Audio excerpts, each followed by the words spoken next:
Labor Secretary Sylvester Bello III says the government peace panel that will hold formal talks with communist rebels has been formed. Bello himself will lead the government panel in the peace talks expected to resume in about 2 weeks. This report. Finally, the peace panel that is tasked to hold talks with the New People's Army National Democratic Front is now complete. With the completion, the peace panel hopes to resume talks with the rebels right after the first State of the Nation address of President Rodrigo Duterte.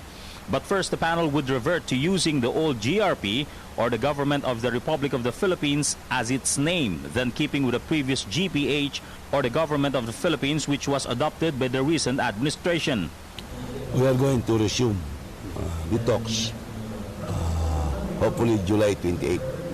That's why the panel is leaving on the 26th, in time for the resumption on the 28th. But before that, there may be some very earth-shaking announcement. Ano yun, sir?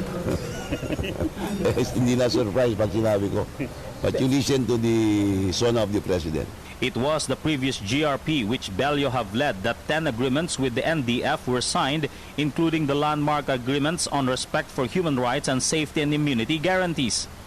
Yung agreement on the 3 remaining substantive issues of social economic reforms, political and constitutional reform, and then end of hostilities and disposition of forces.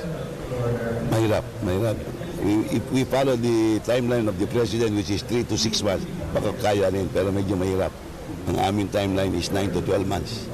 The new addition to the GRP panel are lawyers Angela Librado, who will represent women, and Noel Felonco, who will represent indigenous people. Librado was a former Davao City councilor, while Felonco hails from Cagayan de Oro. Other members of the GRP panel are former Pangasinan Congressman Hernani Braganza and former COMELEC Commissioner Rene Sarmiento. The NDF panel is expected to be led by Luis Halandoni, his wife Connie Ledesma, Fidel Agkawili, Alan Hazmines, and Juliet De Lima, wife of CPP founder Joe Masison. For the PTV News, George Bandola.